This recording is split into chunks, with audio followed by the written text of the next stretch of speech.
Thank you very much. It's always a great pleasure to be invited to speak. And first and foremost, let me recognize the efforts of Senator Dick Lugar, who's this senator bears his name. A personal story about Senator Lugar. When we were a fledgling company back in 2007, I joined in 2006, and we were still only 50 employees with a mission, a vision, a strategy of becoming a global player. And after many conversations with Senator Lugar's staff, he agreed to come out and visit us. And I was quite surprised that this great treasure, national treasure of a man that we have here in Indiana would come out and visit a little startup called Ener1. Senator Lugar, with virtually no qualms whatsoever, came toward the plant, drove we drove him in our lithium-ion powered Prius, and stood up and made a speech in front of our employees for about 15 or 20 minutes that redefined the word erudite.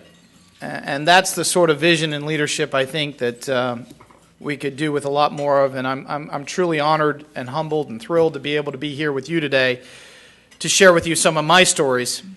But I wanted to start by recognizing his vision and leadership, especially in our area. And we all I would think, and I can certainly, let's say, speak for Ener1, but we are all very lucky to have this man representing us here in the state of Indiana and representing the United States. So I'm thrilled to be here today.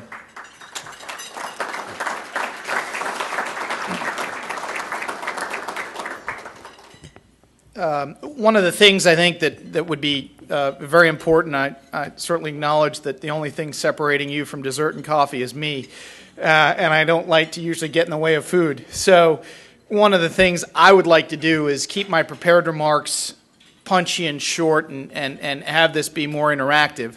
I think one of the things that I can always do as I'm asked to speak is share with you some of my war stories, some of my personal experiences, and then try to address myself to some of your questions, comments, concerns, and issues that you see. Because I think one of the things that is clear to me is that we are in the midst of the first inning of a revolution that will change the way we power our homes, power our vehicles, and power our lives. And yet you think about that and you say, okay, 2015, 2020, we'll all be driving electric cars. But then we say, okay, who's going to be the first buyer? Not I, right? And so here we are, we're trying to get the first 10, 50, 100, 2,000 cars on the road. And we're trying to figure out a way to mass deploy. And you've heard from some of the state's visionary leaders in this field, whether it be some larger companies like Allison and Delphi and certainly Magna E-Car Systems, etc. But one of the things that's clear to me is that the war to put electric cars on the road, or the battle to put electric cars on the road, is happening right here and now in the trenches. I'd also like to recognize the efforts of the Energy Systems Network, and Paul Mitchell, you heard from him, as well as Kathy Tripodi from the Indiana Economic Development Corporation. Without their assistance, this state would not be where it is today, and I really want to recognize their efforts. They've done a terrific job. So what are some of the things we're facing? I think today, right now, and being a company that's clearly on the front lines, we produce the lithium-ion batteries for both hybrid and electric cars. We also produce large-scale energy storage systems for the grid. So not only are we looking at ways to take high energy-dense batteries, the energy density of our lithium-ion batteries have 30 times more energy storage capability than the lithium-ion batteries that you use to power your laptops. So that gives you some idea of the relative advancement of lithium-ion battery technology. You heard from the DOE earlier today that that was because of some new chemistries. That's absolutely correct. Ener1 has been on the forefront of new chemistry development for the last 5.5 years. But beyond that, it starts to building blocks. How do you take a cell? How do you turn that into a module? And then how do you take that module and turn it into a battery system for a car, for a utility scale grid project, whether that be for bulk energy storage like load balancing, peak shaving, wind and solar energy storage, dealing with the intermittency problems that we face of mass deployment of wind and solar, or whether it's something substantially more simple like frequency regulation. This is the minute-to-minute variance that we have in our power grid. I had the opportunity, as I've done with the PJM ISO, to visit MISO, the Midwest ISO. And even if you've taken a tour, if you have the opportunity to, please do. It's a fascinating experience.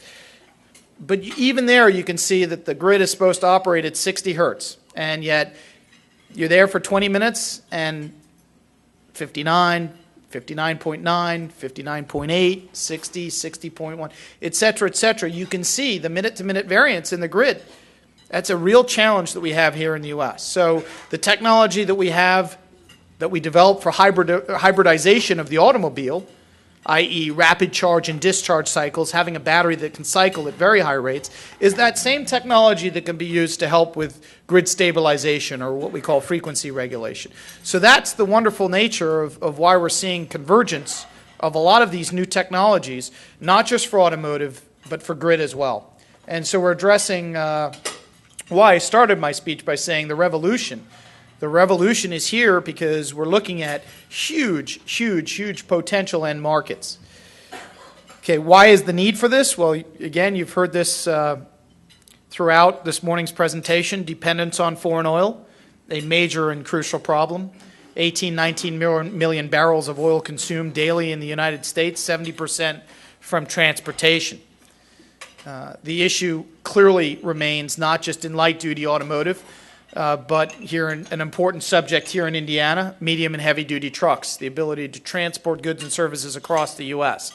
So while there has been, I think, a broad view of what we need to do in light-duty, especially on the passenger vehicle side, we need to get a heck of a lot more serious about medium and heavy-duty. And that's something we take very seriously at Ener1 as well. But let me come back to electric cars, just because that's the sexy topic of the day. And one of the things I think that we've struggled with at Ener1 is what are the building blocks? How do we truly deploy electric cars? Many of you may have read in the news that Ener1 recently announced, as a publicly traded company, our first quarter earnings, and in those we took a charge against our equity position in Think. The reason, quite simply, for this charge against our equity, we had a $73 million equity position in Think, is not because we do not believe or we're backing away from our equity commitment in Think. It is simply because with where we are in the economic cycle and where we were versus our business plan, unfortunately, the reality is that Think was not able to deploy cars as quickly as we had initially hoped. It is happening slower than we imagined. For two, let's say, well, there's probably more than two reasons, but let me try to boil it down to two reasons given the time limitations, and I'm sure there's probably a 4-hour debate that can be had on this. But the two reasons that I see are, one, cost, okay, and two, infrastructure. The speed at which we're deploying rapid charging infrastructure, the speed at which we're deploying home-based infrastructure is slower than everybody had anticipated. And I think that's interesting only because range anxiety is a solvable problem. Even with a world here in the United States with mass economic and regional footprints, we were having a debate about plug-in hybrids like the Volt. And in my view, that is a bridge technology. That goes away in 5 to 10 years once we develop charging infrastructure that can recharge an electric car in 5 minutes or less. We're at 15 minutes today, guys. This technology exists today. This isn't a science project. And I believe we can get to 5 minutes or less. And by the way, when you plug in your electric car to charge in 5 minutes or less, you don't have the smelly, dirty hands from the petrol or the gasoline station. So this technology is clean, it's innovative, and it's possible to solve the range anxiety problem. Now, let's come back to cost. And let me start the debate. Okay. I've heard from many people on many different occasions, mainly my friends up in Detroit at the car companies, that the principal problem to mass deployment of electric cars is battery cost. And in fact, we've heard that at least 4 times today, although I stopped counting after 3. Let me share with you Ener1's thesis on this subject, because I think it's different from what you hear in the mainstream media. Why, and I ask this as a question, but why would you charge a consumer 100% of a product that they're only going to end up using 20% of? And this is the quintessential problem about allocation, economic allocation of a resource. In this case, in my view, the lithium-ion battery is an appreciating asset. And yet, here we are charging $34,000, $35,000, $40,000 for a car, whether it be the Volt, the Think, the Leaf, because we're charging the consumer for 100% of a product, after which end of life, and this isn't defined by the battery companies, this is defined by the automotive companies, but end of life is defined as an 80% state of charge. Typically, most battery companies, of course I'm here to tell you Ener1 is the best battery company in the world, but let's skip that out. Most battery companies will reach end of life somewhere between 7 and 10 years, okay? Which means that you'll cross over, the slope of the state of charge curve will cross over that 80% end of life around 7 to 10 years. Well, then what do, right? You get a new battery, you replace the battery, and you're supposed to throw the old battery away. Well, it would seem to me, and this is something that we have done about 3 years of work on, that the right model for mass deployment of electric cars is actually a model where the battery is managed as a life cycle management issue. And in particular, what I'm advocating is that we disaggregate the battery from the vehicle. The battery and the vehicle need to be separated completely. Very similar to when you go into a dealership today and you buy the car, you deal with one guy. And then if you're going to put the car on a lease, well, okay, maybe the salesman does the paperwork, but without any disrespect to automotive salesmen, most of them don't know what a lease model is. They go to their finance guy and he runs the numbers for them and you come back and you do the haggling. But my point to you is quite simple, which is when you go to buy an electric car, okay, it would seem to me that the life cycle management company, and this is probably looks something like, if you ask me to take a guess of who owns that life cycle management company, it's probably some sort of joint venture.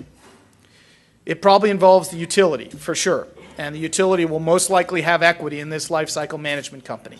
It may or may not involve the battery company. It may or may not involve the auto OEM.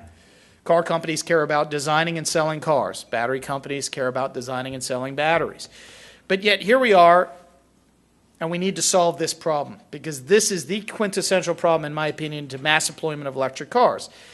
And what we have done is we brought together one of the largest Japanese trading houses, Itochu Corporation, $150 billion in annual sales, and Duke Energy here in Indiana and throughout the U.S., to put together a secondary use trial program where they will own the batteries, they will lease the battery to the automotive customer, and then they will every 5 years, and again 5 years is an estimate, but one of the things we need to do as we do our state of charge curve modeling is figure out when the penultimate time is to take the battery out of the car and put it into secondary and potentially even tertiary or third use applications.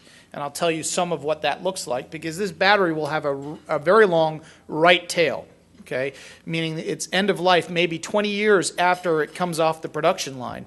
But as long as we manage it properly, it can have that right life cycle. The biggest problem you have is the most aggressive or most difficult place that you can put any product is into a car. It gets abused more than it would in any other environment, putting a product into a car.